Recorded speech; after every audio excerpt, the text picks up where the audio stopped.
The pantheon of Greek gods stands at the heart of ancient Greek mythology and religion. From their home on Mount Olympus, these deities were believed to rule over every aspect of the natural world and human life. Unlike distant abstract gods, the Olympians were imagined in human form and behavior. They feasted, quarreled, fell in love, and meddled in mortal affairs, exhibiting virtues and vices recognizable to their worshippers. Through vivid myths and legends, the ancient Greeks explained everything from the change of seasons to the origins of cultural practices. According to Greek mythology, in the beginning was chaos, a primordial void. From chaos emerged the first deities such as Gaia, earth, Uranos, sky, and others, setting the stage for a divine family saga. Gaia and Uranos produced the generation of Titans, who were the older gods. The mythic history truly begins when the Titan Cronus rebels against his father Uranos. With Gaia's help, Cronus ambushed Uranos and castrated him with a sickle, overthrowing his rule. From the blood of the injured sky god sprang new beings, such as the avenging Furies and giants, and from the sea foam that formed around Uranos's severed flesh arose Aphrodite, goddess of love. Having deposed his father, Cronus became ruler of the cosmos, but he too was fated to be overthrown by his own children. Cronus and his Titan sister Rhea had multiple children: Hestia, Demeter, Hera, Hades, Poseidon, and the youngest, Zeus. Fearing the prophecy that one of his offspring would depose him, Cronus swallowed each of his newborn children whole to prevent them from growing up. When Zeus was born, Rhea devised a plan to save him. She secretly delivered Zeus in a cave and instead gave Cronus a stone wrapped in cloth, which he gulped down, thinking it was the baby. Zeus was raised in hiding, nourished by the goat Amalthea, and protected by divine attendants, until he reached maturity. Armed with cunning, Zeus returned to confront his tyrant father. With the help of the Titaness Metis, Zeus gave Cronus an emetic potion that caused the Titan to vomit up the swallowed children, who emerged unharmed, the future Olympian gods.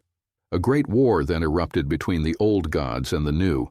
This conflict, called the Titanomachy, was a 10-year war between most of the Titans, led by Cronus, and Zeus's new generation of gods, the Olympians.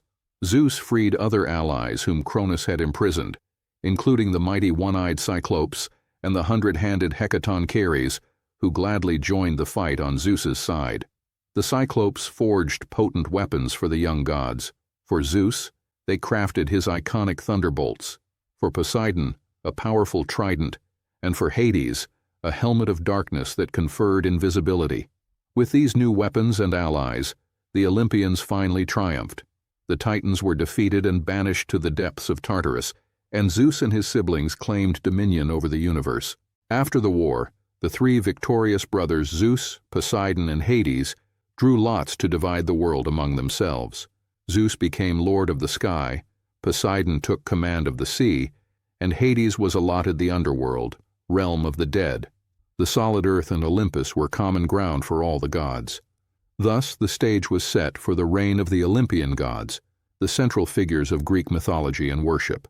Zeus, Roman name Jupiter, is the chief deity of the Greek pantheon, revered as the king of all the gods and the ruler of the sky and weather. As the son who overthrew Cronus, Zeus embodies the triumph of a new order of gods. He is often depicted as a mighty figure wielding a lightning bolt, the weapon that symbolizes his authority over thunderstorms, and accompanied by the eagle, his sacred animal. In mythology, Zeus is portrayed as the guardian of law, justice, and oaths, upholding the moral and natural order of the universe. Yet he is also famous for his numerous romantic escapades. Zeus took Hera as his queen, but he fathered many other offspring, both divine and heroic, with various goddesses and mortal women, which led to many stories of jealousy and vengeance, often at the hands of Hera, as we will see. One of the dramatic challenges to Zeus's rule came in the form of Typhon, a monstrous giant born of Gaia. According to myth, Typhon was a huge, serpentine creature who attempted to overthrow Zeus for supremacy of the cosmos. The battle between Zeus and Typhon was cataclysmic. Typhon tore up mountains and hurled fire, while Zeus struck with thunder and lightning. In the end, Zeus prevailed with his thunderbolts, blasting the monster and burying Typhon beneath Mount Etna, or sending him down to Tartarus. As punishment, the defeat of Typhon secured Zeus's reign and cemented his status as the unchallenged king of Olympus. From his throne on Olympus, Zeus oversaw both divine and mortal affairs. In the Trojan War legends, for example, Zeus attempts to remain impartial and balance fate, even as other gods take sides.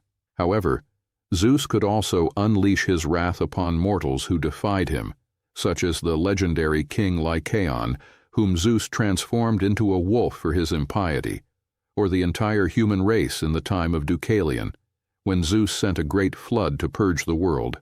Conversely, Zeus was also a protector of guests and strangers. Xenia, or hospitality, was sacred to him, and a summoner of assemblies and kings.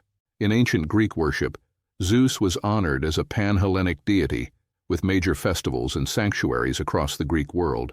Every fourth year, Greeks from different city-states would gather at Olympia for the Olympic Games, held in Zeus's honor. At Olympia stood the magnificent Temple of Zeus, which housed the statue of Zeus at Olympia, a colossal gold and ivory seated statue of the god, created by the famed sculptor Phidias around the 5th century BCE.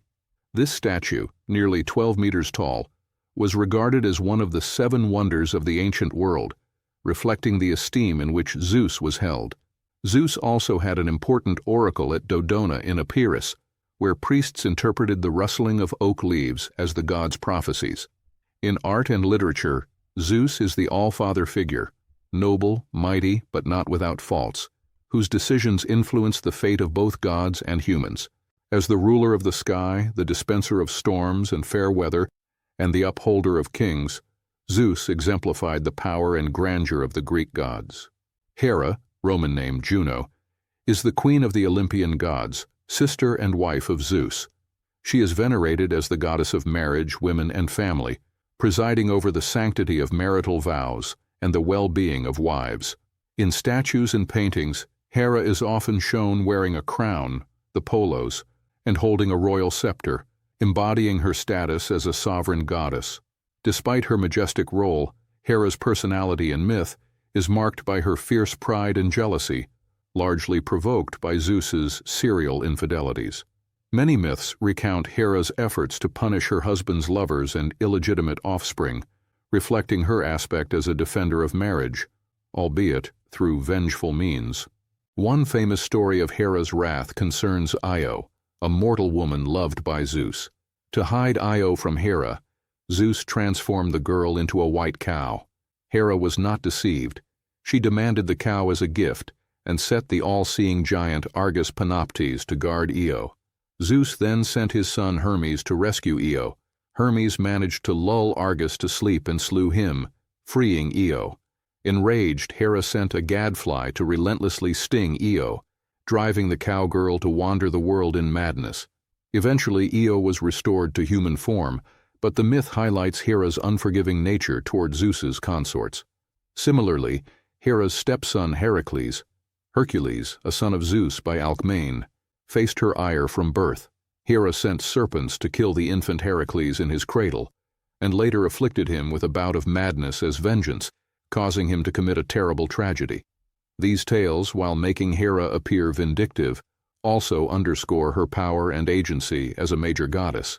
Hera was not only a figure of jealousy, she had her own independent authority and patrons.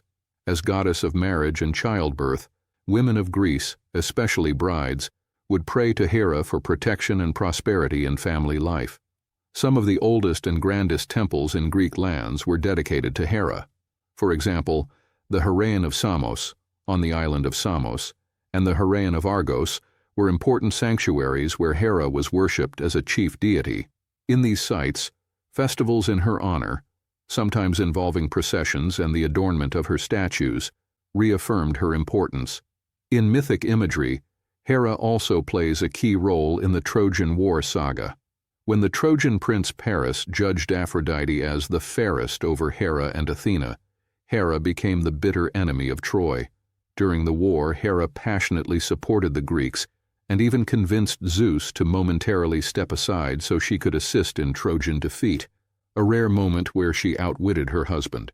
Hera's determination and regal presence made her a complex symbol, a protector of legitimate order and marriage, yet also a formidable deity who could even challenge the king of gods. The ancient Greeks respected Hera as a great mother goddess and queen, honoring her in rituals that emphasized the unity and blessing of marriage under her gaze. Poseidon, Roman name, Neptune, is the god of the vast sea, master of horses, and shaker of the earth. As one of the three sons of Cronus, Poseidon received dominion over the oceans when the world was divided among the brothers. With his signature weapon, the trident, Poseidon could stir up tempests or calm the waves at will. Sailors in ancient Greece fervently sought Poseidon's favor, since the sea was crucial for travel and trade, but could turn deadly without warning. In addition to the sea's waters, Poseidon was believed to cause earthquakes by striking the ground with his trident, hence his epithet Enosigaios, meaning earth shaker. He was also associated with horses. One myth says Poseidon created the first horse, and he was honored at horse races and chariot events. The ruins of the Temple of Poseidon at Cape Sunion overlook the Aegean Sea, reflecting the importance of this god's worship among seafaring Greeks. Poseidon's sanctuaries were often located at coastal promontories or ports. Cape Sunion in Attica, southern Greece, was home to one of his famous temples, built in the 5th century BCE on a cliff top, so sailors could offer prayers as they rounded the cape. Archaeological evidence shows that sanctuaries to Poseidon at Sunion existed as early as the Dark Ages, 11th century BCE, long before the classical temple was constructed. At the city of Corinth and on many Aegean islands, Poseidon was similarly revered as a patron of seafarers. Offerings of bulls and other animals were made to him, sometimes by drowning the sacrifice in the sea, to appease the god and ensure safe voyages. In myth, Poseidon's temper was as restless as the seas. A well-known story is Poseidon's contest with Athena for patronage of Athens. According to legend, both Poseidon and Athena wanted to be the chief deity of a certain Greek city, later Athens, so they held a contest. Each would present a gift to the city, and the citizens, or their king, would judge which was more valuable.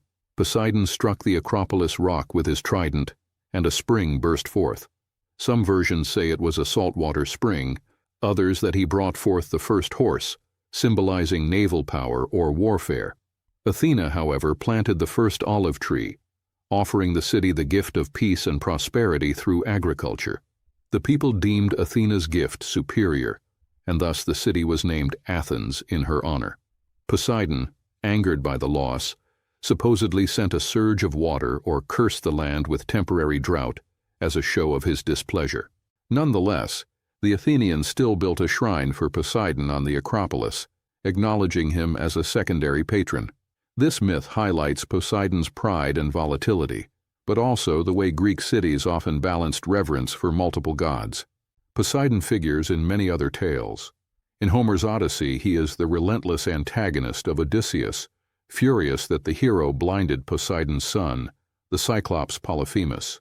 The Odyssey shows Poseidon wrecking Odysseus's raft with storms and keeping him away from home for years as punishment. In another cycle of myths, Poseidon sent a sea monster to terrorize Troy because the Trojan king Laomedon cheated the god of payment for building the city walls. And in the story of King Minos of Crete, Poseidon sent a marvelous white bull from the sea as a sign of favor, but when Minos refused to sacrifice the bull back to the god, Poseidon afflicted Minos's wife with a mad passion for the bull, leading to the birth of the Minotaur.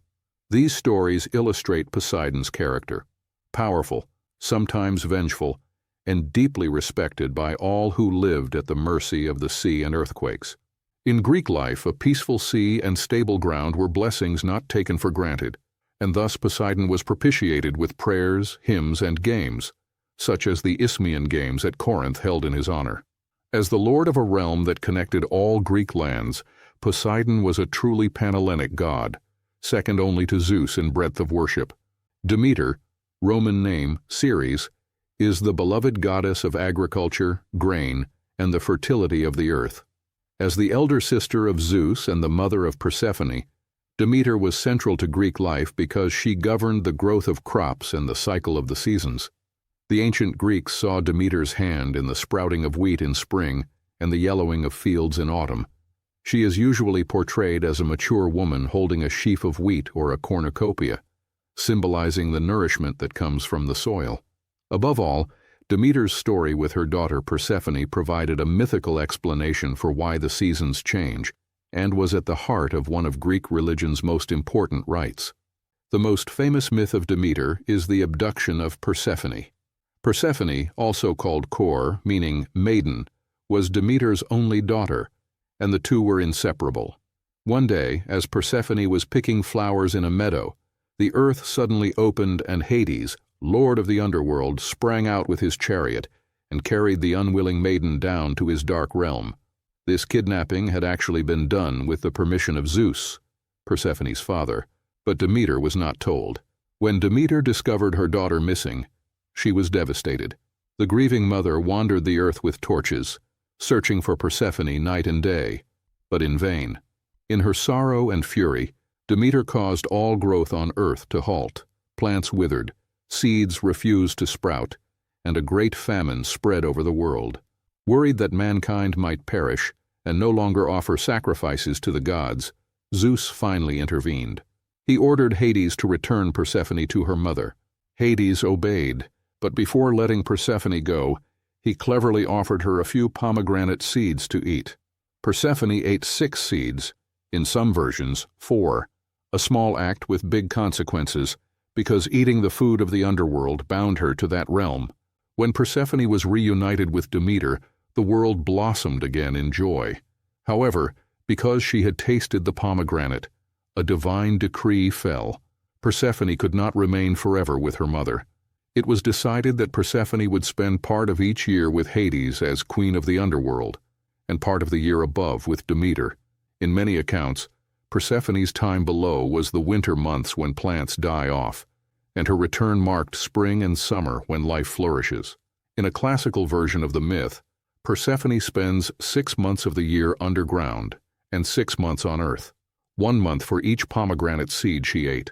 During the months Persephone is in the underworld, Demeter mourns and withdraws her gifts from the world, causing autumn and winter. When Persephone comes back, Demeter rejoices, and the earth experiences rebirth. Flowers bloom and crops grow, bringing spring and summer. This cyclical story beautifully symbolized the seasonal cycle of growth, decay, and regeneration. Demeter's joy and sorrow were not only stories but were also reenacted in Greek religious practice. The Eleusinian Mysteries, an annual set of secret rites held in Demeter's sanctuary at Eleusis, near Athens, celebrated the return of Persephone and the promise of rebirth. Initiates into these mysteries were told sacred secrets about Demeter and Persephone, and they believed they would secure blessings in the afterlife by participating. Demeter's regular worship was more humble and widespread. Farmers offered the first fruits of the harvest to her, and every Greek city had altars for Demeter to ensure the community's agricultural prosperity. One epithet for Demeter was Thesmophoros, bringer of laws, reflecting how agriculture underpinned civilized life and orderly society. Festivals such as the Thesmophoria were held in her honor, where women gathered to ensure fertility of the land and their families. Demeter's nurturing character, as the generous mother who feeds humanity with the bounty of the earth, made her deeply loved. At the same time, the myth of Persephone showed that Demeter could withhold her gifts if she was angered or grief-stricken. Thus, the Greeks respected Demeter's power. They saw in her the gentle earth that sustains life, and also the formidable force that could let them starve if not propitiated. In every loaf of bread and every harvest season, the Greeks felt Demeter's presence and thanked this gracious goddess of the harvest. Athena, Roman name Minerva, is the revered goddess of wisdom, strategic warfare, and crafts. Unique among the Olympians, Athena is said to have had no mother. She was born directly from the head of her father Zeus. According to myth, Zeus had swallowed his first wife, the Titaness Metis, while she was pregnant, because an oracle warned that her child might be mightier than him. Later, Zeus suffered a terrible headache, and the god Hephaestus or Prometheus split Zeus's skull with an axe. From it sprang Athena, fully grown and clad in armor, shouting a war cry. This dramatic birth story highlights Athena's identity as a deity of both intellectual and military prowess.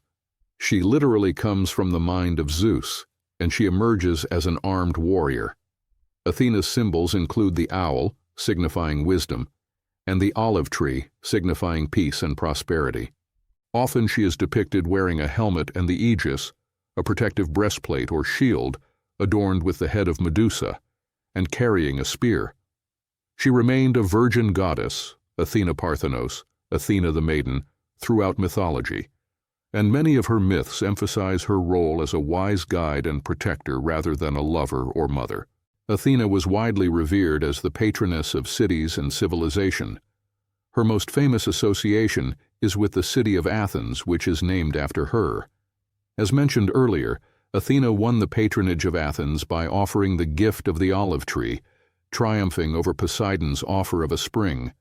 The olive tree brought wood, oil, and food, invaluable resources for the people, and thus Athena's wisdom in choosing a life-giving gift was celebrated. On the Acropolis of Athens, the Athenians built the magnificent Parthenon as Athena's temple. This marble temple, completed in the 5th century BCE, housed a colossal statue of Athena Parthenos by Phidias. That statue was made of gold and ivory, a chryselephantine sculpture, and stood about 11 to 12 meters tall. It depicted Athena standing with a shield and a small Nike figure in hand. Though the original is lost to history, its fame was such that ancient writers described it in detail.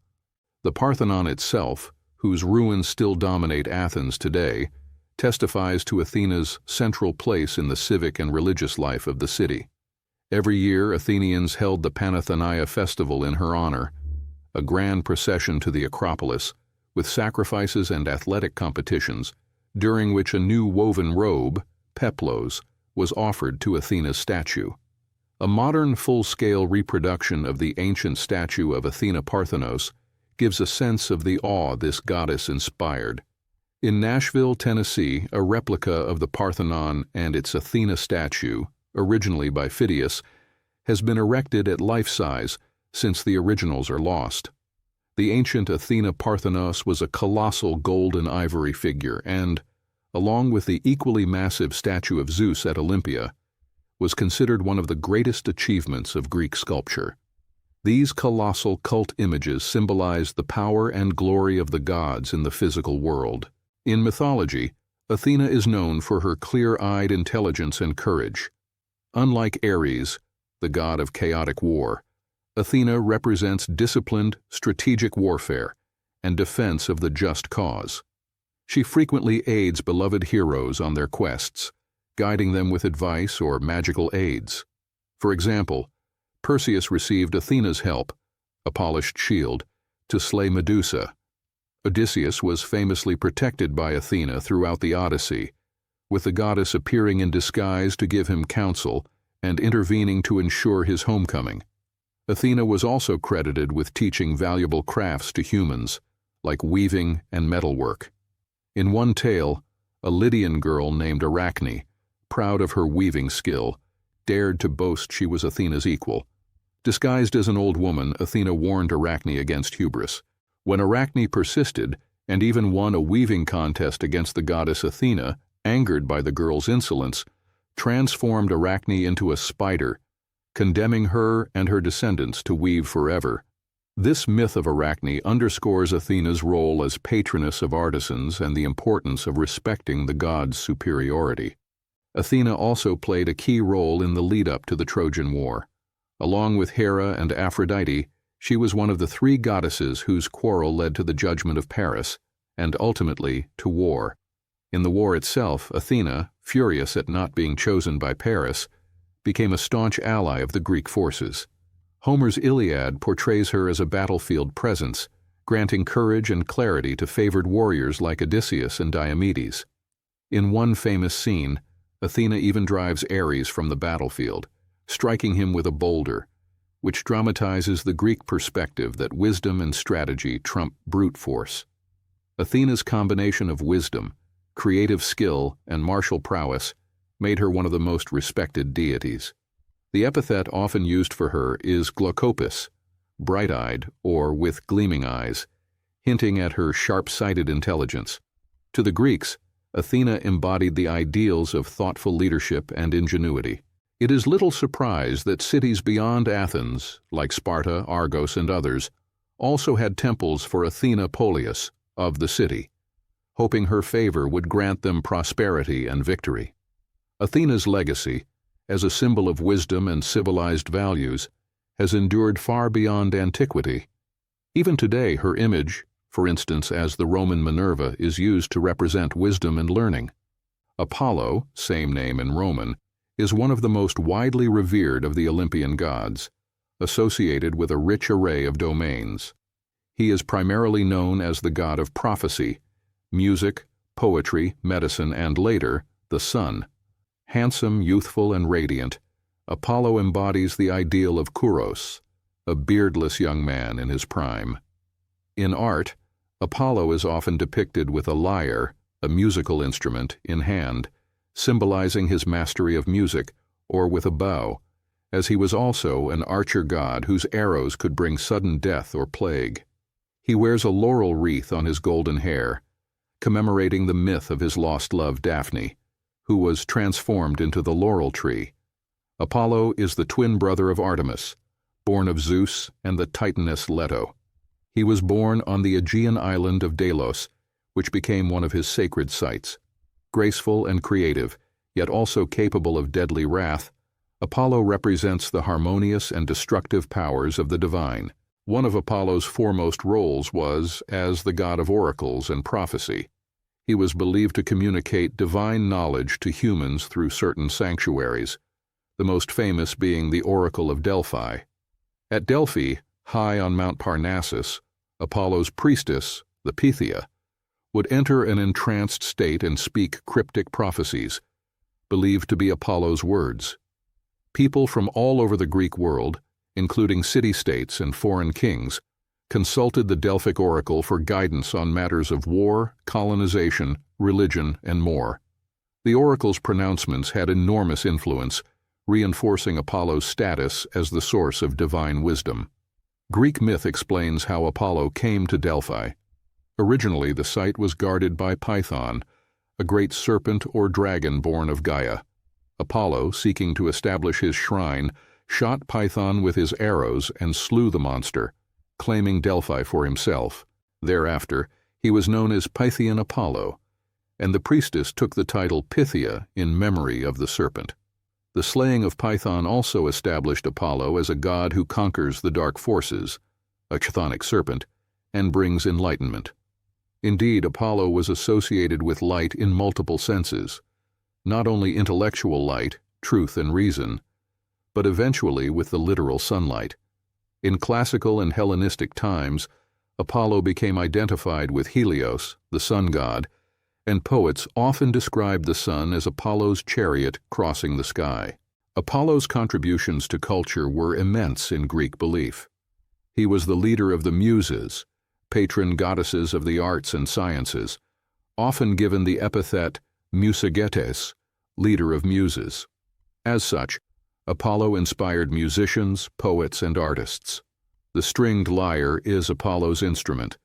According to myth, the infant Hermes crafted the first lyre from a tortoise shell and gave it to Apollo as recompense for stealing Apollo's cattle.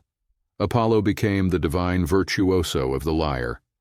Under his patronage, music and poetry flourished. The Homeric poets would invoke Apollo and the Muses for inspiration. Apollo was also a healer. He taught humans the art of medicine. His son Asclepius became the god of healing. Yet paradoxically, Apollo could also send plagues with his arrows if angered. In Homer's Iliad, Apollo unleashes a deadly pestilence on the Greek army when Agamemnon dishonors Apollo's priest, and only when appeased does Apollo halt the plague. This dual ability to inflict and cure disease highlights the balanced, far-shooting nature of Apollo's powers. Many myths paint Apollo as a god capable of both great kindness and severity. In love, Apollo had his share of heartaches. His pursuit of the nymph Daphne ended when she prayed for rescue and was transformed into a laurel tree, just as Apollo reached her. Apollo then adopted the laurel as his sacred tree, vowing to wear its leaves. Another tale tells of Cassandra, a Trojan princess whom Apollo gifted with prophetic sight. But when Cassandra spurned his advances, Apollo cursed her so that her prophecies would never be believed. A tragic fate during Troy's fall. Apollo also had a famous musical contest with the satyr Marsyas, who challenged Apollo's skill with the flute. Apollo won, sometimes by trickery, demanding Marsyas play the flute upside down, which he could not. And then Apollo harshly punished Marsyas by flaying him alive for his hubris. In contrast, a gentler story is Apollo's friendship with Hyacinthus, a Spartan youth. The two were playing discus when Hyacinthus was struck by a discus and killed, either by accident or by the jealous wind god Zephyrus. A grieving Apollo caused a beautiful flower, the hyacinth, to spring from the boy's blood, immortalizing his beloved companion. These myths emphasize Apollo's complex persona. He is rational, creative, and oracular, but also proud and sometimes unforgiving. Worship of Apollo was pan-Hellenic. Besides Delphi, another major center was Delos, Apollo's legendary birthplace, where a grand Ionian festival was held in his honor. Many cities had a chief temple to Apollo, for example the Temple of Apollo at Didyma, near Miletus, with its own oracle, or the Apollo temples at Claros and on the island of Rhodes. Apollo was also one of the gods particularly honored in Greek colonies. As new settlements were often founded on the advice of Apollo's oracle, the settlers took Apollo's worship with them. Greek art often portrayed Apollo as eternally youthful and graceful, underscoring his title Phoebus, bright, radiant. In sum, Apollo represented the enlightened, orderly aspect of divinity. He brought clarity, prophecy, harmony, music, and healing, yet expected reverence and could be harsh if disrespected. He exemplifies the Greek ideal of balance, the meeting of intellect and art with divine power. Little wonder that Apollo remained one of the most beloved gods throughout antiquity, bridging the worlds of reason and inspiration. Artemis, Roman name Diana, is the divine huntress, goddess of wild animals, the moon, and childbirth. She is Apollo's twin sister, born of Zeus and Leto, and, like her brother, she maintains a youthful, vigorous appearance, often depicted with a bow and a quiver of arrows, accompanied by a deer or hunting dogs. Artemis personifies the untamed wilderness and the independence of nature.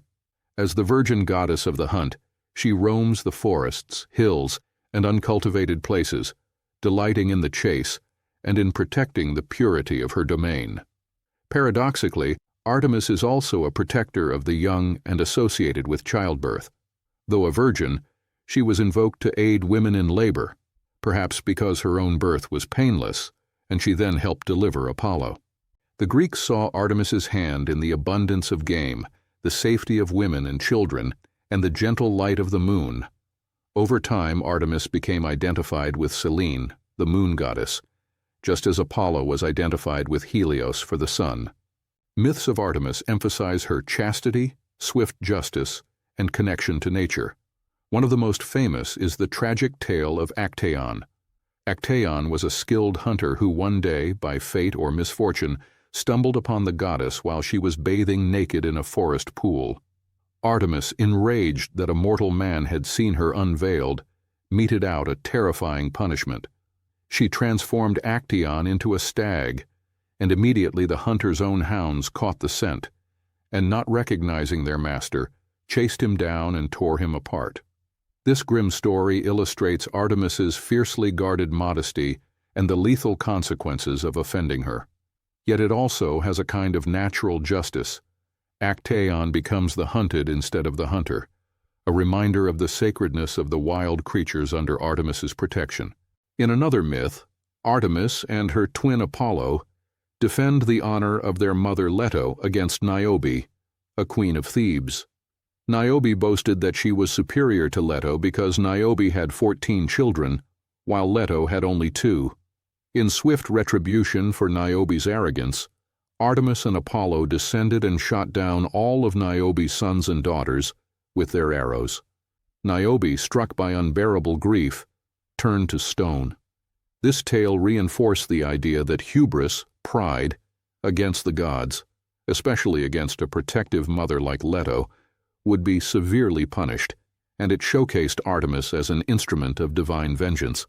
Despite her unforgiving side, Artemis was widely beloved, especially among rural folks, young girls, and women. She was the patron of maidens. Girls approaching marriage would dedicate their toys or a lock of hair to Artemis, essentially marking the end of childhood under her care. Artemis was also thought to help in difficult childbirths, but if offended, she could bring death to women in labor. Hence, in some inscriptions, a sudden death of a woman might be attributed to Artemis's gentle arrow to spare prolonged suffering. As the goddess of the moon, Artemis provided a cool, silvery light in darkness, guiding hunters by night and giving a gentler counterpart to Apollo's daytime sun. Artemis had important cult sites throughout Greece and beyond. One of the most significant was at Ephesus in Anatolia, modern Turkey, where she was worshipped in a distinct form. The Temple of Artemis at Ephesus was a monumental structure, considered one of the 7 wonders of the ancient world. Pilgrims came from far and wide to this temple, which was rebuilt in the 4th century BCE by wealthy benefactors, including Croesus of Lydia. At Ephesus, Artemis's cult took on some local attributes. The famous statue of Artemis of Ephesus portrays her with many protrusions on her chest, often interpreted as multiple breasts or symbolic gourds, bull testes, signifying fertility. This Artemis was a great mother goddess figure to the people of Ephesus. The reverence for Artemis in Ephesus was so great that ancient accounts describe how, when one iteration of the temple was burnt down, legend says on, the night Alexander the Great was born, the whole Greek world mourned the loss. Other notable sanctuaries to Artemis included the Artemis Orthia shrine in Sparta and the sanctuary of Brauron in Attica, where young Athenian girls participated in the bear dance, Arctia ritual, in her honor. As a deity, Artemis had a fundamentally protective yet untamable nature. She could offer safety to those who respected nature's laws. For instance, many heroes were aided by Artemis or her hunters when in dire need. But she could also withdraw her favor unexpectedly. In the Iliad, Artemis sided with Troy, and in one episode, Hera slapped Artemis and drove her off Olympus, showing even gods have rivalries. Before the Trojan War, the Greek fleet was stuck with no wind at Aulis. Because Artemis was angry, Agamemnon had offended her. Only after Agamemnon agreed to sacrifice his daughter Iphigenia, though in some versions Artemis saves the girl at the last moment, did she let the winds blow. Thus, Artemis demanded respect for animals and innocence, and in return granted the gifts of the wild, plentiful game, safe childbirth, and the joy of the outdoors. The Greek poet Homer famously called her Artemis Agroterra, Artemis of the wilds, and Potnia Theron, mistress of animals, highlighting her dominion over all untamed things. For the ancient Greeks, life was never far from the wilderness, forests, mountains, and the night, and in all these unknowns Artemis was present, both gentle and ferocious, the eternal huntress in the moonlight. Ares, Roman name, Mars, though the Roman Mars was more respected, is the god of war, specifically the chaotic, violent, and bloody aspects of warfare. The son of Zeus and Hera, Ares represents the raw physical aggression and the rage of battle. Unlike Athena, who personifies strategy and skill in war, Ares embodies the brutality and frenzy of combat. In Greek art, Ares is depicted as a robust warrior armed with a spear or sword, shield, and helmet. However, among the Olympians, Ares had a relatively ambiguous and even unpopular standing. The Greeks had a wary attitude toward Ares. They acknowledged the necessity of valor in battle, but were skeptical of unbridled bloodlust. In Greek literature, Ares often appears as a troublesome and disliked figure. Even his father Zeus makes no secret of his contempt for Ares. In Homer's Iliad, Zeus scolds Ares and says, "Of all the gods, you are the most hateful to me, for you delight in war and strife." This striking rebuke shows that Ares' own kin found his constant quarreling and senseless rage distasteful. On the battlefield of the Trojan War, Ares at first fights on the side of the Trojans. In one memorable episode, the Greek hero Diomedes, aided by Athena, manages to wound Ares with a spear thrust. Ares' screams, likened to the shouts of 10,000 warriors, send both armies trembling. The injured war god flies up to Olympus to complain to Zeus, who then utters the famous words condemning his son's belligerence. Ares' defeat and retreat in this scene illustrate that blind valor without wisdom can be overcome. A clear preference in Greek ethos for Athena's disciplined approach over Ares' brute force.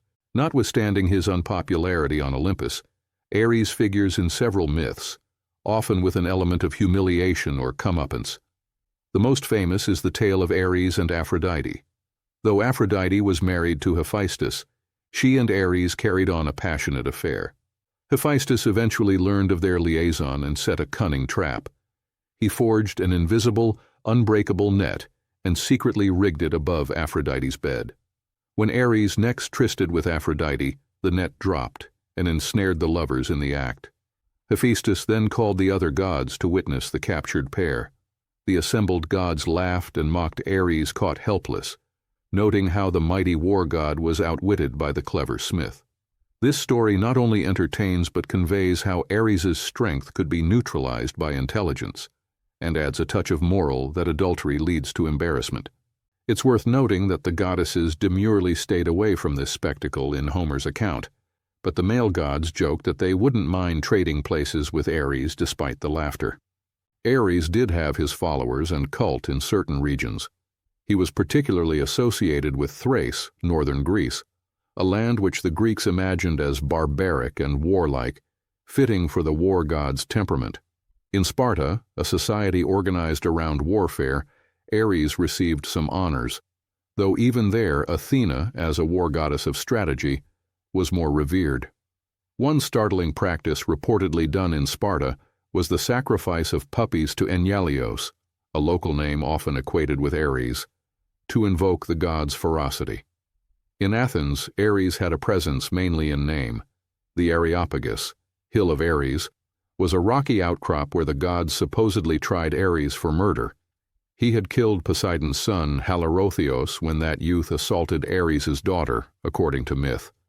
This hill became the site of Athens' council and homicide court, illustrating how a wild act of Ares was turned into an occasion for law and order in civic life.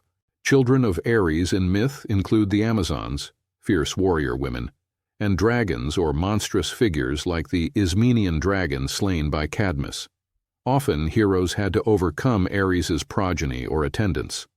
For example, Heracles fought Ares' son Cycnus, and Diomedes, in addition to wounding Ares himself, also encountered Ares' son in another story. Ares had a few positive sides. As Enyalius, he was invoked for courage by soldiers, and as father of the warlike Amazons, he indirectly furthered heroic adventures. Theseus and Heracles fought Amazons, etc. But overwhelmingly, Ares was seen as a necessary evil, war in its worst form.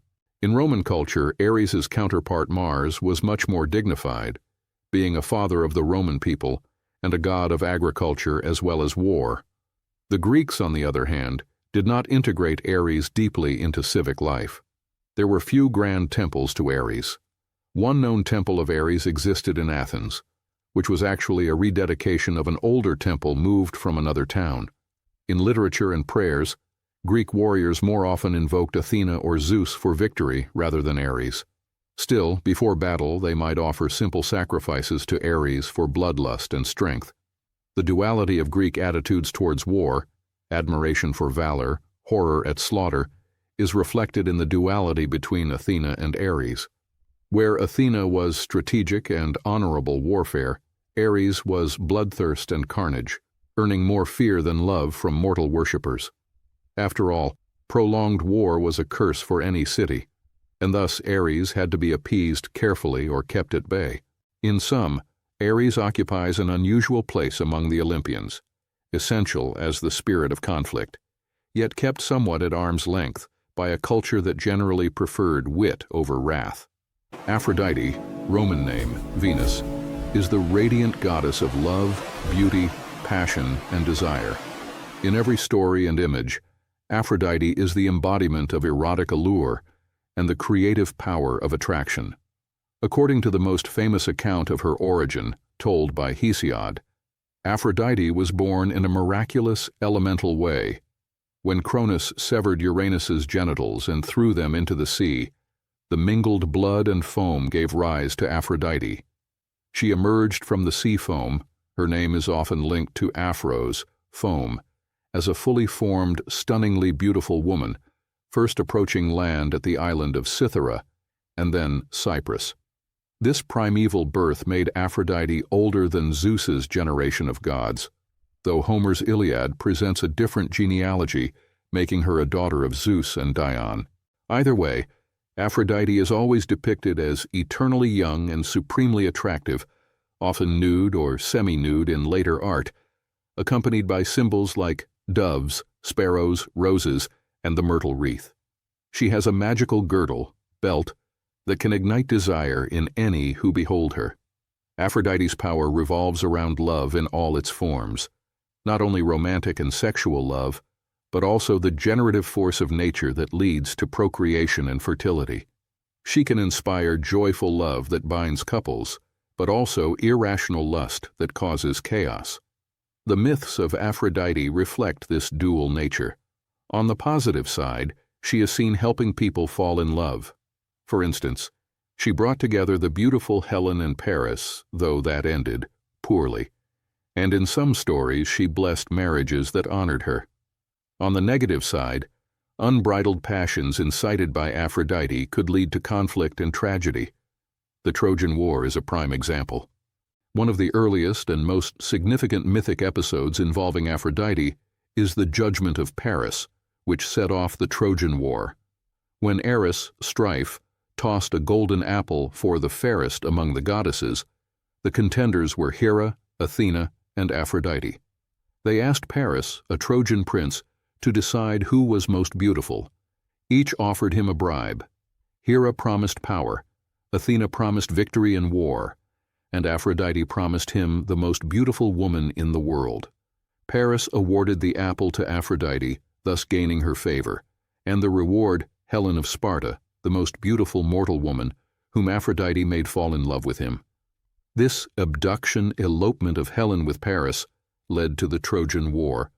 During that war, Aphrodite sided staunchly with the Trojans, especially Paris and her son Aeneas. She even entered the battlefield to save Aeneas at one point and was wounded by the Greek hero Diomedes, who slashed her wrist, causing the goddess to flee Olympus in pain and anger. The Judgment of Paris demonstrates Aphrodite's immense influence. The world's most destructive war began essentially because of a prize she coveted, a testament to how love and desire can have world-altering consequences in myth. Although married to Hephaestus, Aphrodite's mythos is filled with her affairs and children. Her most famous lover is Ares, god of war. Their passionate union produced several children, including Eros, Cupid, the god of love, Phobos and Deimos, fear and terror, companions of Ares, and Harmonia, harmony. The love between Aphrodite and Ares symbolically links love and war, opposite forces that nonetheless often intertwine. As recounted earlier, their affair led to an embarrassing moment when they were caught in Hephaestus's net and exposed to the laughter of the other gods. Another of Aphrodite's significant relationships was with the Trojan prince Anchises. In the Homeric hymn to Aphrodite, Zeus, tiring of Aphrodite causing gods to fall for mortals, made Aphrodite herself fall in love with a mortal, Anchises. She seduced him and later bore Aeneas, who in myth survives Troy's fall and whose descendants, according to Roman lore, founded Rome. Thus, Aphrodite was revered by Romans as ancestress through Aeneas and given the name Venus. Aphrodite also had a tragic love story with Adonis, a handsome youth. The goddess loved Adonis deeply, but he was killed by a wild boar while hunting. In some versions, Ares, jealous, sent the boar. When Adonis died, Aphrodite's grief was immense. From his blood she caused red anemone flowers to bloom. The annual Adonia festival commemorated this, with women mourning Adonis's passing, a reflection on the transience of beauty and life. In her capacity as a fertility goddess, Aphrodite was worshipped in various forms across the Greek world. Her main cult centers were Cythera, Cyprus, Corinth, and Athens, among others. On Cyprus, where legend says she came ashore, hence one of her epithets is Cyprus, Aphrodite had a great sanctuary at Paphos dating back to the Iron Age. She was often worshipped with Near Eastern influences, as her cult likely came from or was syncretized with the Phoenician Astarte, Ashtart. At Corinth, Aphrodite's temple on Acrocorinth was famous, or infamous, for supposedly having priestesses or courtesans dedicated to the goddess. Later writers spoke of sacred prostitution, though modern scholars debate the details. Regardless, Corinth's reputation for love and luxury was linked to Aphrodite's patronage. In Athens, she had temples and an annual festival, the Aphrodisia in midsummer, to purify sacred spaces and celebrate her power of uniting people. Interestingly, in parts of Sparta and Thebes, Aphrodite was worshipped as Aphrodite Aurea, warlike Aphrodite, hinting at her role in providing unity and harmony, even in war, or perhaps taming Ares. Aphrodite's influence in Greek culture was pervasive. From everyday life, courting, marriage, beauty rituals, to grand art and poetry. She inspired countless works of art.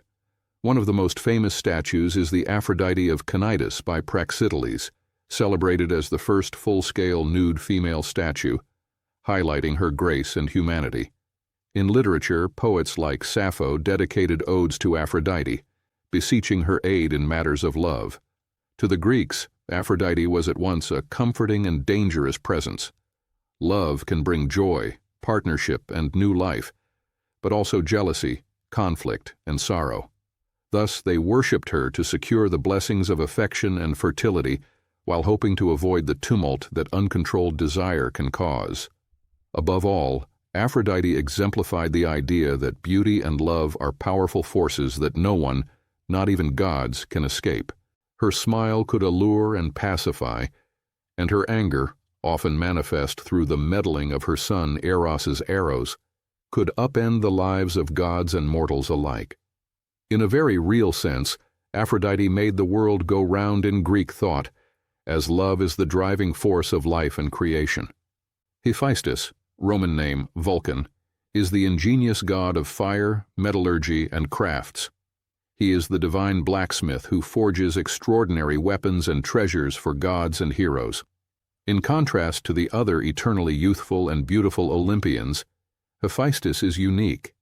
He is often depicted as lame, crippled, and physically unattractive, yet possessing a powerful arm and skillful hands.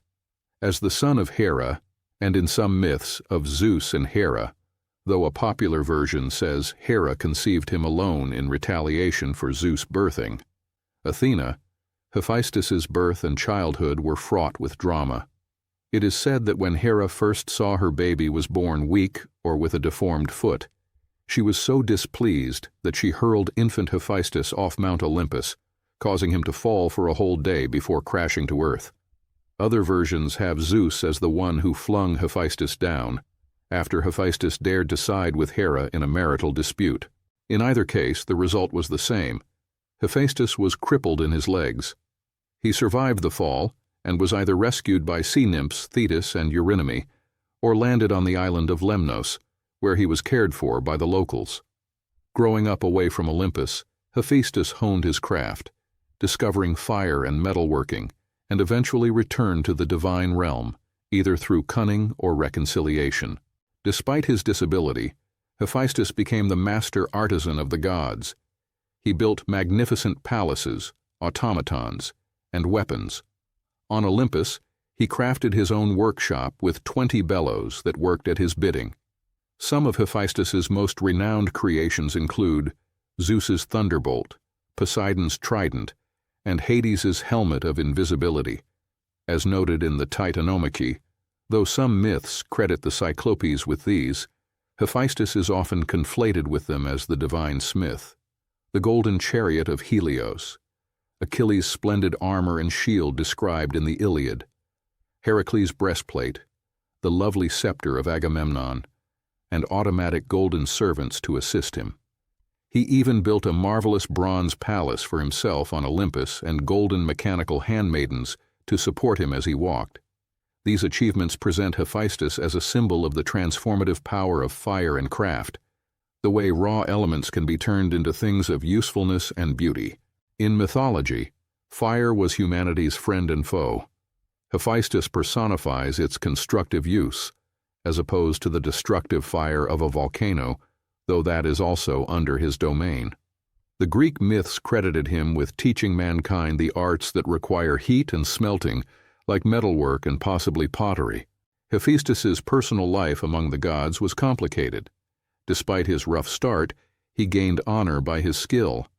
Zeus gave Aphrodite to Hephaestus as his wife, perhaps thinking the lame god would be a safe match for the fickle goddess of beauty. However, Aphrodite's infidelity with Ares, and Hephaestus's public humiliation of them, became the talk of Olympus. Hephaestus had his own grudges too. In one tale, he sought revenge on Hera for rejecting him. He fashioned a magical throne and sent it to Hera. Once she sat on it, she found herself bound tightly by invisible cords and unable to get up. The gods begged Hephaestus to release Hera, but he initially refused. Some say he was still bitter. Eventually Dionysus got Hephaestus drunk with wine and, in a comical procession, brought him back to Olympus on a mule, after which Hephaestus freed Hera in exchange for recognition or perhaps the hand of Aphrodite. This story highlights both Hephaestus's outsider status and his importance. The gods could not free Hera without the smith's consent, showing that even the mighty queen was at the mercy of the craftsman's ingenuity. Hephaestus was generally a kind and peaceable god, despite these rare episodes. He was often depicted sweating at his forge, kind of a blue-collar deity among the aristocratic Olympians. And perhaps for that reason, he had a closer affinity to mortals who labored. In the Iliad, Hephaestus kindly cares for the wounded hero Diomedes, though behind the scenes, as his mother Dione notes, in the story of Aphrodite's wounding. The Olympians valued Hephaestus's work highly. Whenever they needed something built or fixed, they turned to him. For example, when Zeus gave birth to Athena and got the splitting headache, it was Hephaestus who courageously split open Zeus's head with an axe to let Athena emerge, a service to the king of gods. On Earth, Hephaestus's worship was centered in places with volcanic or metallurgical activity. The island of Lemnos in the Aegean, where he supposedly fell, had a long-standing cult of Hephaestus. Lemnians claimed Hephaestus landed there and established his first forge beneath the island. The hot springs and volcanic soil were evidence. Athenians also revered Hephaestus. Athens had a temple dedicated jointly to Hephaestus and Athena, two patrons of crafts, in its agora. Known today as the Temple of Hephaestus, Hephaestion, it is one of the best-preserved Greek temples. Festivals like the Chalkeia in Athens honored Hephaestus and Athena as patrons of metalworkers and artisans. At Syracuse and other Greek colonies in Sicily near Mount Etna, Hephaestus was linked to the active volcano. The Greeks believed his forge might be under Etna, with the Cyclopes as his helpers.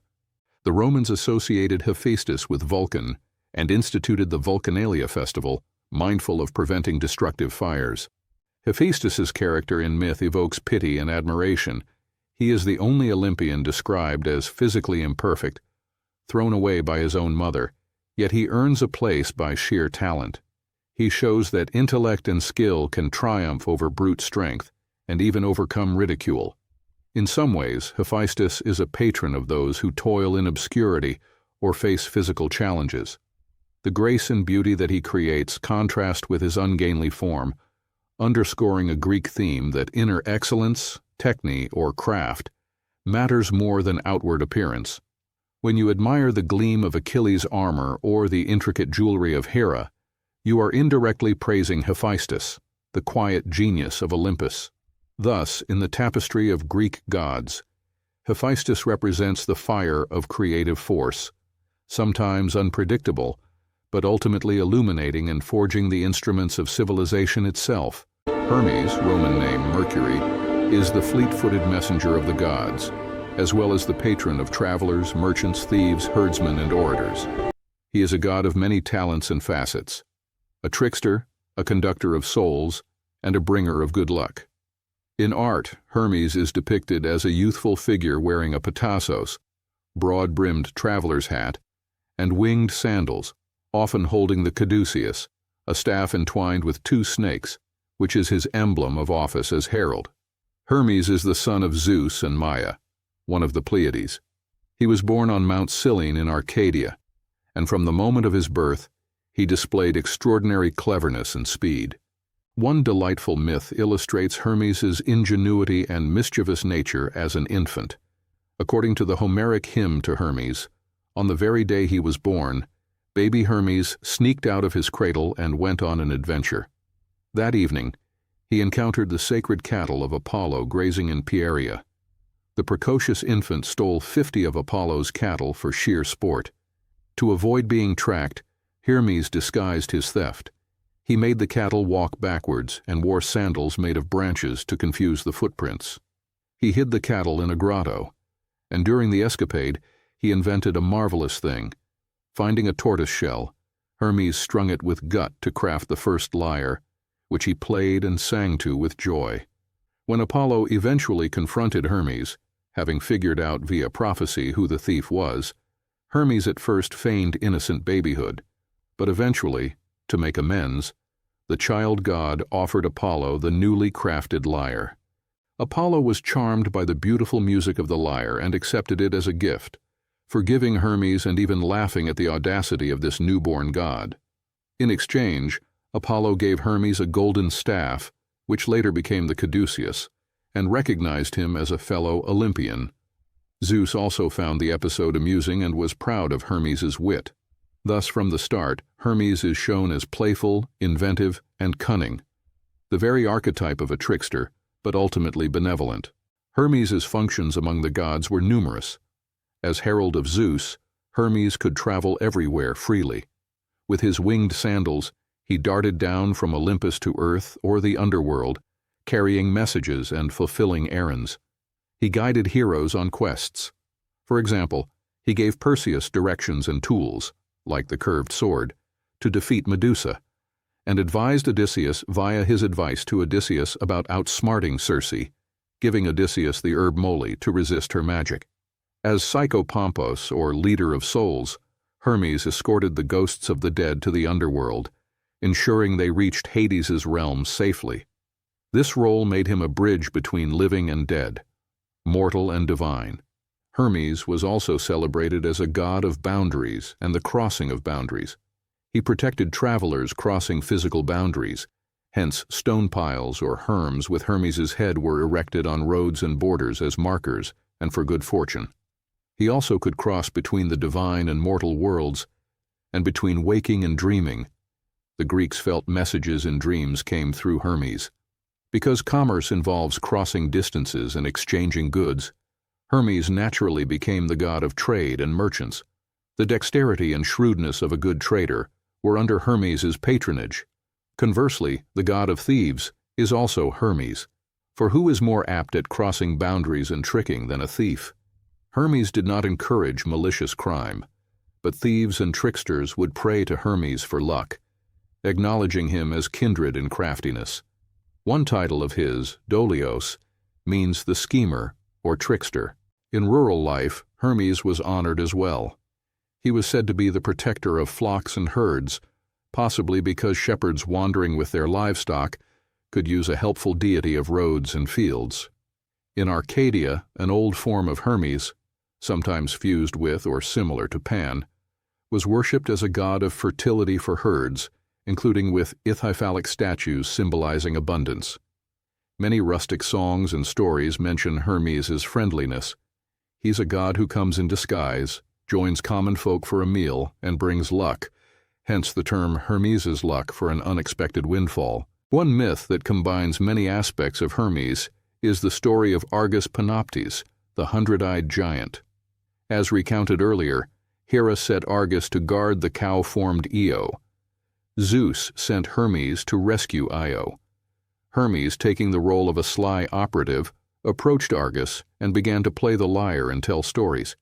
He lulled all 100 eyes of Argus to sleep with his soothing music and droning tale.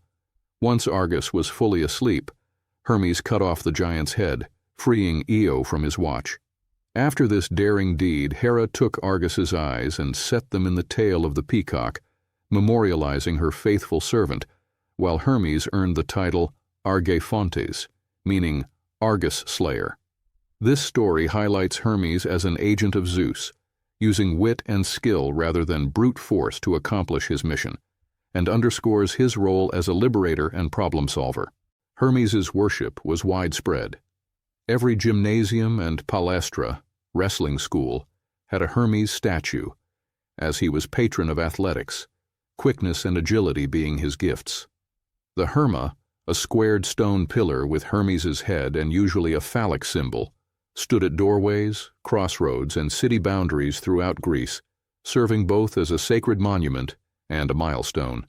In Athens, an infamous incident before the Sicilian expedition, 415 BCE, involved the mutilation of many Herms in one night, scandalizing the city due to the impiety toward Hermes. This shows how ubiquitous and important these markers were. The Hermes festivals, like the Hermaia, were held in gymnasiums and were often playful competitions among youths. In summary, Hermes is the quintessential multifaceted god, gracious and helpful, yet sly and elusive. He connects opposites, gods and humans, work and trickery, movement and boundaries. The Greeks, who valued cleverness and adaptability, found in Hermes a divine ally in everyday situations. Whether embarking on a journey, bartering in the marketplace, engaging in friendly mischief, or sending off the soul of a loved one, Hermes was there, winging his way swiftly by their side. Hestia, Roman name Vesta, is the gentle and revered goddess of the hearth, home, and domestic harmony. She is the eldest daughter of Cronus and Rhea, and thus the eldest sister of Zeus, though ironically she appears very little in mythological stories. Hestia's presence is quiet but essential. She represents the hearth fire at the center of every house and city, the warm, calming flame around which families gather and sacrifices to the gods are made. In Greek art, Hestia is not often personified with distinct attributes. She is sometimes shown as a modestly veiled woman. Her name literally means hearth in Greek, reflecting how completely she symbolizes that element. In the myths, Hestia's most notable characteristic is her virginity and steadfastness. When the Olympians took power, both Poseidon and Apollo sought to marry Hestia because of her beauty and gentle nature. But Hestia politely refused and swore an oath to Zeus to remain forever unmarried and a virgin. Zeus honored her choice and in turn granted Hestia a special status. She was to be revered in every household and temple, receiving a portion of every sacrifice, even though she did not have elaborate myths or adventures like the other gods. Thus, Hestia became the symbol of the inviolability of the home and hospitality, the hearth where offerings to gods are made and where guests are welcomed with warmth. One reason we hear little of Hestia in dramatic myths is that she is non-confrontational and compassionate. While other Olympians bicker or roam far afield, Hestia stays at the hearth, keeping the fire burning. In some ways, she is the spiritual center of the family and city. At every meal, the first and last libations of wine would be given to Hestia.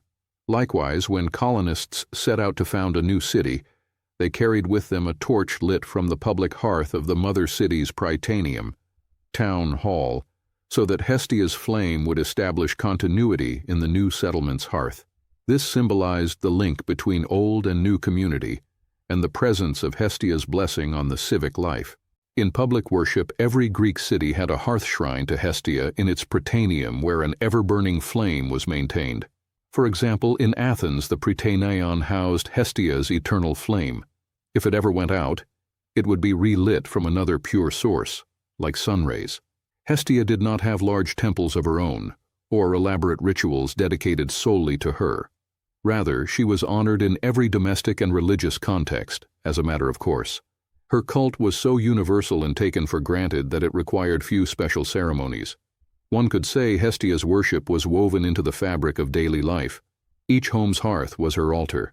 Families would offer a portion of their food into the fire for Hestia at every meal.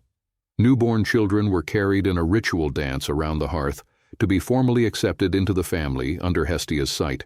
When a new wife came into a household, she would touch Hestia's hearth to signify her welcome and role as keeper of the flame. Hestia's personality is not described in colorful anecdotes, which itself speaks to her role. She is stable, forgiving, and calm. There's a notable story where the god Priapus, a minor god of fertility, once tried to assault Hestia when she was sleeping during a drunken feast of the gods. Just as he approached, a donkey brayed loudly, waking Hestia and causing her to scream. The other gods rushed to her aid, and Priapus was chased off. This rare tale reinforces Hestia's image as a pure and inviolate deity whom the community of gods protects, just as she protects the sanctity of the home. Interestingly, Hestia is sometimes considered to have yielded her seat among the 12 Olympians. Some ancient sources say that when Dionysus ascended to Olympus as a new god, Hestia kindly surrendered her throne so that he could have a place. She then sat at the hearth of Zeus's throne room, tending the central fire. This symbolic narrative shows Hestia's modesty and her primary place at the center, rather than on a lofty throne. She stays in the middle of things, not at the periphery, silently sustaining all.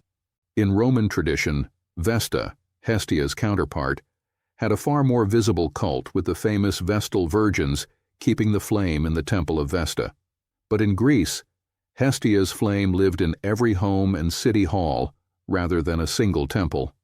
Her ritual importance is highlighted by the fact that no sacrifice could begin without invoking Hestia first, and likewise ended with her.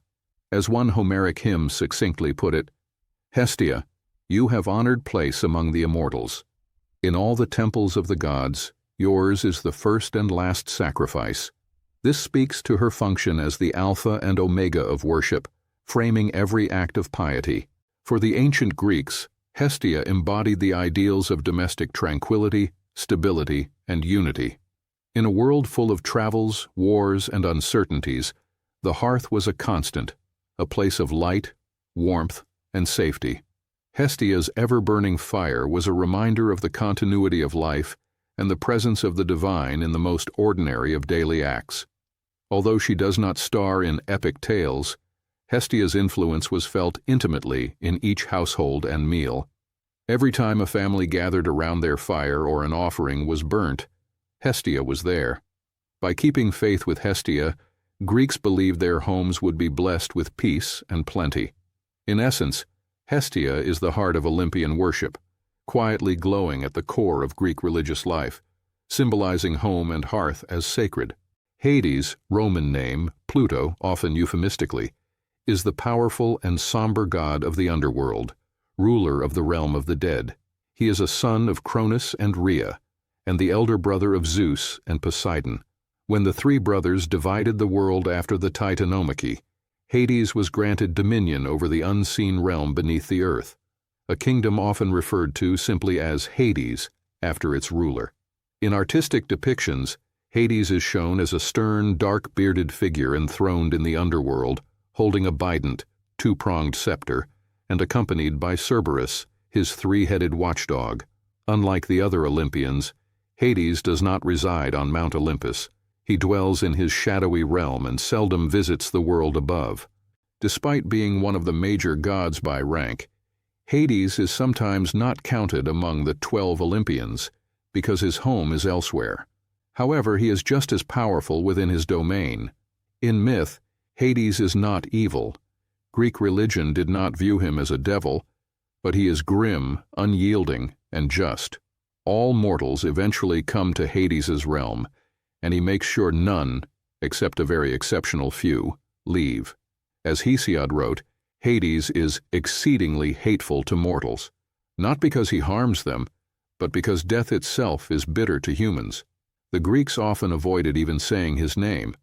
They called him Plauton, the rich one, instead, referring to the wealth of precious metals and fertile soil hidden underground, which were under his control. The name Pluto emphasized Hades's role in giving wealth, like mineral riches, and even the agricultural bounty that comes from the earth. Though that was more Demeter's realm, the Greeks saw a connection. The chief myth involving Hades is the abduction of Persephone, which we have recounted under Demeter. This story defines Hades's character. He falls in love with Persephone, but knowing Demeter would never approve, he asks Zeus's permission, which is granted, and then kidnaps Persephone to make her his queen. It shows Hades as a lonely figure longing for companionship, and though his act is harsh, he treats Persephone as a respected queen in the underworld. When Persephone is eventually allowed to return part-time to her mother, Hades ensures she must also return to him by tricking her into eating the pomegranate seeds. This paints Hades as shrewd and not above using underhanded means to keep what he considers his. Yet he is not depicted reveling in torment. Unlike later Christian ideas of hell, Hades's underworld is simply a dismal, inert place for all the dead, not a torture realm for the wicked, though a part of it, Tartarus, is reserved for punishment of great sinners and adversaries of the gods. Hades rules his kingdom with absolute authority. He has several helpers. The Fates and Thanatos, death, operate under cosmic laws rather than his command. But Hades has many servants like Charon the ferryman, who carries souls across the river Acheron, or Styx, the various underworld gods like Hypnos, sleep, and the judges of the dead like Minos, who assign souls to their places. Hades strictly forbids the living from entering or the dead from leaving. Only a few heroes ever braved a journey to the underworld and returned. Heracles wrestled Hades's dog Cerberus as one of his labors. Hades allowed it grudgingly. Orpheus ventured down to try to retrieve his wife Eurydice. Hades was moved by Orpheus's music and agreed, but Orpheus failed the condition set. And Theseus and Pirithous attempted to abduct Persephone, a folly for which Hades imprisoned them. Theseus was later rescued by Heracles, but Pirithous remained trapped. These stories reinforce that Hades did not easily allow incursions or escapes. He was a formidable guardian of the dead. While Hades was feared, he was also respected. Greeks would propitiate him euphemistically as Pluto, especially in contexts dealing with the earth's fertility. In Eleusis, where Demeter and Persephone were worshipped in the mysteries, Hades, as Pluto, was part of the mythic narrative, and initiates honored Pluto and Persephone together, hoping for a better fate after death. There were cults of Hades Pluto in a few places. In Elis, a sanctuary opened once a year for worshippers. In Pylos, there might have been an oracle of the dead, and notably at Necromanteion, oracle of the dead, at Ephyra in Epirus, people tried to communicate with shades of the departed. Hades was implicitly invoked in such rites. However, temples specifically to Hades were rare. The nature of his domain meant he didn't have a large priesthood or festivals like other gods. The rituals in his honor tended to be somber and private. For instance, sacrifices to Hades were made by letting the blood from a black animal drip into a pit in the ground at night, and the person offering would avert their eyes to avoid the unlucky sight of the god. The Greeks often avoided invoking Hades casually, and if they did, they sought to appease him, not celebrate him. Though Hades's mythological stories are few, he appears in literature with a kind of dark majesty. In the Iliad, when Heracles wounded Hades at Pylos, Hades went to Olympus for healing, reminding us that although he rules the dead, Hades himself is immortal and a part of the Olympian family, though one who seldom leaves his realm. When Zeus refers to him, he calls him Hades, who has no pity, implying that once people die, Hades is utterly indifferent to please. Death is inexorable. Yet Hades is not malicious. He's simply fulfilling a natural role. One interesting aspect: because Hades is connected to underground wealth, mining regions sometimes regarded Hades/Pluto as a patron. The gold mines of Pluton in Asia Minor, for example, reflect that connection, Indeed, plutocracy, rule of wealth, comes from Pluto's name. Greeks sometimes conflated Hades with agricultural wealth too. A figure named Plutus, wealth, is sometimes a separate god of wealth, but originally Platon encompassed that idea. Since crops come from below ground, Hades, Pluto, could be thanked for the bounty of grain, though Demeter is the primary source. In summary, Hades is a somber god who embodies the inevitability of death and the sacred mystery of what lies beyond life. The Greeks did not pray to be close to Hades, unlike how they might desire Athena's wisdom or Apollo's favor, but they sought not to offend him, and occasionally to enlist his aid in ensuring the dead rest peacefully or in granting wealth from the earth. He represents the final boundary every human crosses. In their myths, the Greeks portrayed him as stern but fair, unmoved by mortal grief, yet not actively cruel. And while his kingdom inspired dread, it also completed the cosmic order. Just as night balances day, the underworld balances the earth above. Persephone's annual return from Hades gave hope that even in death there is a kind of cycle and continuity. Hades, ruling over that silent majority of souls, remains an awe-inspiring figure in Greek thought, the lord of an unseen but ever-present domain, whose influence was felt whenever a life ended or a seed was planted in the ground. Dionysus, Roman name Bacchus, is the god of wine, vegetation, ecstasy, and ritual madness.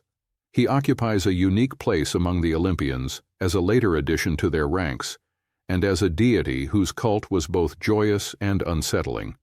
Dionysus is typically depicted as a handsome, effeminate youth or a bearded man, often crowned with ivy, holding the thyrsus, a fennel staff topped with a pine cone, and accompanied by wild revelers like satyrs and maenads, his female devotees. He is the son of Zeus and the mortal princess Semele of Thebes, making him distinct as one of the few major gods with a mortal mother. His birth story is one of the most extraordinary in Greek myth, earning him the title twice born. Semele, while pregnant with Dionysus, perished when she asked to see Zeus in his full glory, tricked by Hera's jealous suggestion. Zeus managed to rescue the unborn Dionysus from Semele's womb. To save the child, Zeus sewed Dionysus into his own thigh and carried him until term. In due time, Dionysus was born from Zeus's thigh, thus twice born, once from a woman and once from a god. This miraculous birth established Dionysus's immortality despite having a mortal mother, and it underscores a theme of rebirth and the blurring of boundaries, male-female, life-death, that is central to his character. Zeus entrusted the infant Dionysus to be raised by nymphs, often said to be the nymphs of Mount Nysa, hence the name Dionysus, Zeus of Nysa, far from Hera's wrath. In one version, the infant was disguised as a girl to hide him, or was turned into a kid goat that Hermes spirited away. Dionysus grew up in the wild, under the care of these rustic spirits, learning the secrets of nature. As he matured, he discovered the art of winemaking. He was the first to crush grapes and ferment the juice into wine. Wine, with its ability to intoxicate and induce joy or frenzy, became Dionysus's sacred drink, symbolic of his power to liberate inhibitions and inspire divine madness. Dionysus's myths often involve him wandering far and wide to spread his cult and being opposed by those who refuse to recognize his divinity. A recurring motif is the resistance and punishment of those who deny Dionysus. In one story, the king Lycurgus of Thrace attacked Dionysus and his nurses, driving them off. Dionysus escaped, but later struck Lycurgus with madness, leading the king to murder his own son in a delirium, and ultimately the land was made barren until Lycurgus was put to death. In the most famous tale, recounted in Euripides' tragedy The Bacchae, Dionysus returns to his birthplace, Thebes, to introduce his worship. King Pentheus of Thebes is a skeptic who scoffs at Dionysus and tries to suppress his cult. In response, Dionysus lures Pentheus to spy on the Bacchic rites on Mount Cithaeron. In a state of divine madness inflicted by Dionysus, Pentheus's own mother Agave and her sisters, thinking Pentheus a wild animal, tear him apart limb from limb, Sparagmos. When Agave comes to her senses carrying her son's head, the tragedy is complete. Dionysus has exacted a brutal revenge and established his godhood beyond doubt. This story exemplifies Dionysus's dual nature. He can bring ecstatic joy and religious ecstasy to his followers, but when opposed, he delivers horrific punishment, often using the very people who denied him as instruments of their own destruction. Yet for his devotees, Dionysus was not a wrathful god, but a liberator, Lysios. His worship was characterized by enthusiasm, from entheos, having the god within. Participants in Dionysian rites, especially women known as maenads or bacchantes, would engage in frenzied dancing, singing, and even tearing raw animals in rites, sparagmos, and eating the flesh, omophagia, to commune with the god's essence. In this state, they felt freedom from ordinary bounds, social norms, pain, even individuality, merging into a collective ecstasy of the god's presence. Such rites took place in the wilderness, at night, away from the city's normal order. To the outside observer, they could seem dangerous or scandalous, but to initiates, they were a source of intense spiritual joy and catharsis. Dionysus's retinue reflects the blurring of civilized and wild. He is accompanied by satyrs, half-man, half-goat beings embodying lust and play, and by Sileni, elder satyrs like Silenus, Dionysus's tutor, often drunk. His followers, the maenads, carry the thyrsus and wear fawn skins, symbolizing unity with nature. Importantly, Dionysus also became associated with the theater in Greek culture. The city Dionysia in Athens was a major festival where tragedies and comedies were performed in Dionysus's honor. Actors wore masks, symbolizing the loss of one identity and assumption of another, a concept dear to Dionysian worship. The idea that through role-playing, music, and dance one could be possessed by another character or spirit ties into Dionysus's dominion over the transformative power of art and drama. Dionysus's domains extend to fertility of vegetation beyond the grapevine. He is often called Eleutherios, the liberator, and Phrygian in some contexts, linking him to ecstatic rites possibly of Phrygian origin. Parallels exist between Dionysus and the Phrygian god Sabazios. The Orphic tradition even identified Dionysus with the god Zagreus, a son of Zeus who was killed and reborn, indicating a deep connection of Dionysian myth to concepts of rebirth and immortality. In the Orphic myth, Zeus's infant son Zagreus, considered an early form of Dionysus, is dismembered by the Titans, but his heart is saved and given to Zeus, who then gives it to Semele to birth Dionysus. This savage story, dismemberment and resurrection, underscores Dionysus's role as a god of life, death, and rebirth. Cultically, Dionysus had widespread worship across Greece. Wine festivals, such as the rural Dionysia and city Dionysia, allowed even the conservative polis of Athens to cut loose with processions of intoxicated revelers, phallic symbols, and theatrical performances. In some cities, e.g. Corinth, the cult of Dionysus was linked with Aphrodite in celebrations of love and fertility. The Bacchanalia in Rome, imported from Dionysian rites, at one point became so popular, and in the eyes of authorities, morally suspect, that the Roman Senate attempted to suppress them in 186 BCE. This attests to the intoxicating appeal and simultaneous fear that Dionysian worship could engender. It empowered marginalized groups, like women who had more prominence in his cult than in many others, and loosened social restraints. Overall, Dionysus embodies paradox. He is a giver of joy and a sender of madness, a god of creation through fertility and inspiration, and destruction through frenzy and retribution. His wine can cheer or befuddle. His worship unites people in communal celebration, but can also lead to a breakdown of the individual self. In Greek thought, Dionysus was essential because he represented the human need to occasionally break free of the ordinary and tap into something primal and transformative. At the same time, his myths warned of the dangers of excess or denial of essential truths. Accept Dionysus, i.e., acknowledge the irrational, emotional, and chaotic side of life, and be blessed, reject him, and risk insanity or ruin. It is fitting that Dionysus, once an outsider god, ended up welcomed on Olympus. Even Hestia made room for him, because the Greeks realized that to have a complete world and self, the ecstatic and emotional must sit alongside the rational. Thus Dionysus, the ever-youthful god crowned with ivy and vines, completes the pantheon as the patron of festivity, altered states, and the eternal cycle of life's renewal. The worship of the Greek gods was deeply integrated into the daily life and civic culture of the ancient Greeks. Unlike some modern religions, Greek religion had no single holy scripture or uniform creed. It was a collection of rituals, beliefs, and local traditions that varied from place to place.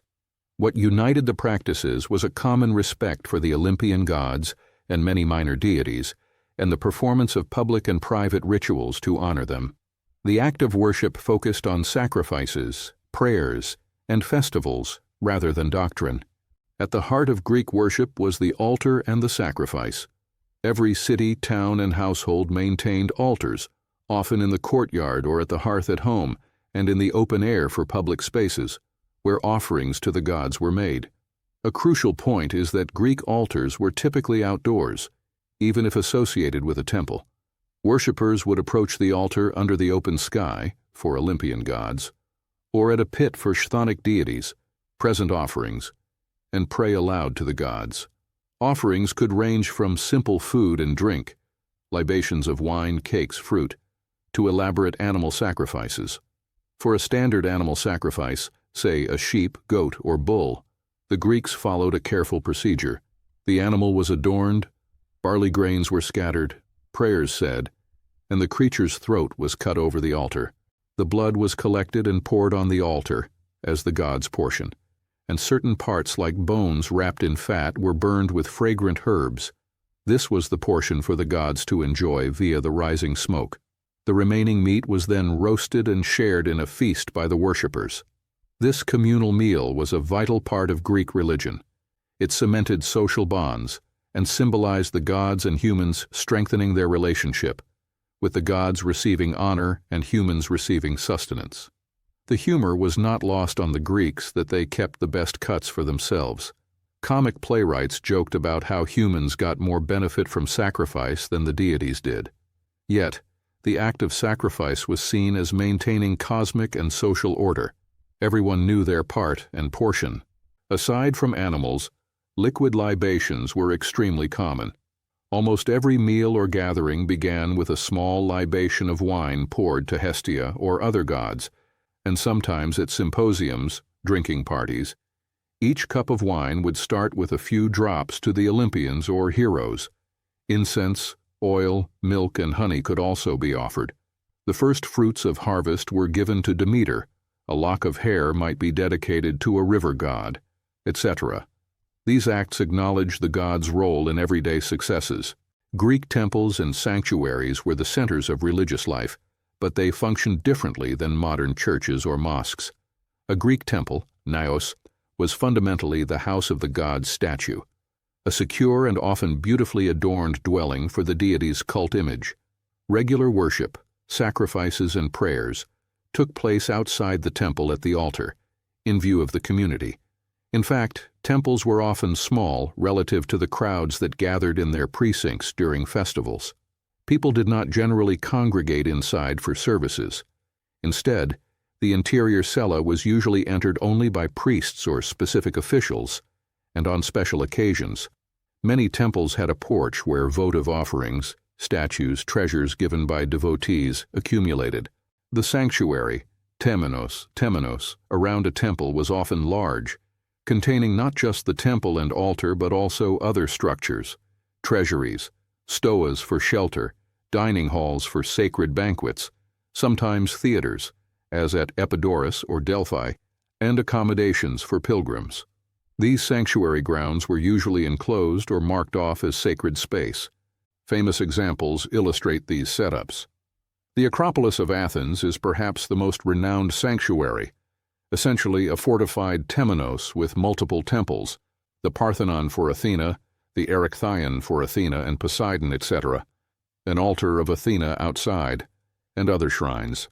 At Delphi, the sanctuary of Apollo sprawled on a mountainside with a grand temple, housing Apollo's cult image and the Delphic oracle in the Adyton, or inner chamber, an altar of Apollo in front, and a whole avenue of treasuries and monuments gifted by various Greek states. Olympia likewise was a vast sanctuary to Zeus with multiple temples, Zeus's own temple with the colossal statue, and a temple to Hera besides, training facilities, and the stadium for the Olympic Games, a festival which was both religious, with sacrifices and oaths to Zeus, and athletic. Each sanctuary often had resident priests or priestesses who tended the cult, performed rituals, and managed the property. However, these were not a separate clergy class living apart from society. Greek priests were often part-time, drawn from the local elite or by lot for annual terms. An interesting aspect of Greek sanctuaries is that they were often pan-Hellenic meeting grounds. At Delphi, Olympia, Nemea, Isthmia, etc., all Greeks could gather, and truces were declared during major games. Religion provided unity above city-state rivalries. Sanctuaries often housed artwork and riches. Over time, temples became like museums and treasuries, filled with statues of gods, heroes, and victorious athletes, along with spoils of war dedicated to the gods. They were thus not only religious centers, but also repositories of cultural memory and wealth. Greek religious festivals were numerous. Athens had around 140 festival days a year of some sort. These ranged from grand multi-day events like the Panathenaea, Athena's festival with processions and games, or Dionysia, drama festivals for Dionysus, to local one-day feasts. Festivals often featured processions, Pompeii, through the city, leading to the sanctuary, with citizens carrying offerings, leading sacrificial animals, and sometimes wearing costumes or carrying ritual objects. For example, in the Panathenaic procession, a new woven robe, peplos, for Athena was carried to clothe her old wooden statue. Music, dancing, and athletic or poetic competitions were common parts of festivals, emphasizing that worship of the gods was not a dour affair, but a celebration of life and community. Some festivals were specifically for certain groups. The Thesmophoria was a women-only festival for Demeter, involving rituals to ensure fertility of the land and people. The Eleusinian mysteries mentioned earlier were unique in that they were initiatory rites promising a better lot after death, but they still revolved around reenacting the Demeter-Persephone story in a deeply spiritual way. Important, too, is the concept of oracles in Greek religion, specialized sites where gods, especially Apollo and Zeus, were believed to give prophecies via priests or priestesses. We discussed Delphi, Apollo's oracle, where the Pythia delivered cryptic messages, and Dodona, where Zeus's will was interpreted from the rustling oak leaves or the clanging of bronze cauldrons. People would travel to these oracles to ask questions about everything from state politics to personal affairs, showing the reliance on divine guidance for major decisions. Greek religion also had an everyday personal side. Households worshipped Hestia at the hearth, Zeus Ktesios, guardian of the storeroom, Hermes at the door, and kept little shrines or Hermes. Families would routinely offer a bit of each meal or pour out the last drops of wine to the gods. Farms had little altars to Demeter or Apollo out in the fields. City streets had small street corner shrines. The gods were everywhere in daily thought, not as oppressive overseers, but as familiar presences. If one embarked on a journey, a sacrifice or at least a prayer to Hermes or Poseidon was due. If someone was ill, they might sleep in the sanctuary of Asclepius, incubation, hoping the healing god would send a cure in a dream. This omnipresence of the sacred made the entire landscape of Greece a tapestry of sacred spaces, mountains where the gods might appear, springs and caves home to nymphs, and polished temples that defined skylines. In terms of temple architecture, it evolved from simple wooden structures to the grand stone Doric and Ionic temples of the classical period. These temples were carefully oriented, often eastward so the rising sun would illuminate the cult statue, and decorated with sculptural scenes portraying myths and divine exploits. thereby educating worshippers and enhancing civic pride. For instance, the Parthenon's friezes depict the Panathenaic procession itself, blending worship with self-representation. It's important to note that Greek religion was polytheistic and polymorphic. They worshipped many gods and often identified gods of other cultures with their own, the practice of syncretism. As Greek culture encountered Egypt or the Near East, they equated their Zeus with Ammon, or Aphrodite with Astarte, etc., expanding the horizons of worship. However, the core remained the Olympians and a host of lesser daimones spirits. The experience of a worshipper attending, say, the festival of Zeus at Olympia, would involve witnessing or participating in sacrifices on a massive scale. At big festivals, hundreds of oxen might be sacrificed in a hecatomb, literally hundred sacrifice, producing a grand barbecue feeding thousands. There would be processions, hymns, some composed by famed poets, prayers recited in formula, and afterwards athletic contests in Zeus's honor. Victors might dedicate their garland or a statue to Zeus. The unity of physical, social, and spiritual was on full display, reinforcing communal identity under the gaze of the gods. Women, while generally excluded from some public roles, had critical religious functions.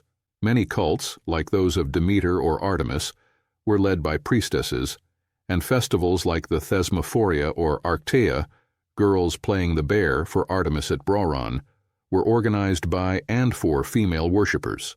Thus, religion also served as an avenue of agency for women in Greek society. Slaves, too, could partake in certain festivals, and even had one day, the Chronia in Athens, where roles reversed symbolically and slaves feasted like their masters, a vestige of the golden age of Cronus.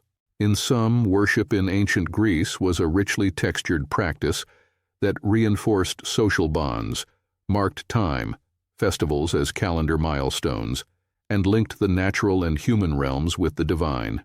The temples and sanctuaries stand even today, albeit in ruins, as testimony to the importance the Greeks placed on honoring the gods. They believed that if they performed the proper rituals, orthopraxy was key, correct practice over belief, the gods would protect their cities, bless their harvests, grant them victory in war, and ensure prosperity.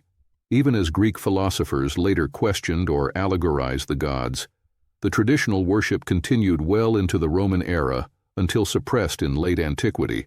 For over a millennium, the flame of Hestia burned in every Greek home, and the smoke of sacrifices rose from countless altars, a constant dialogue between mortals and their gods that defined what it meant to be Greek. The rich tapestry of myths and worship surrounding the Greek gods left an indelible mark on Western civilization.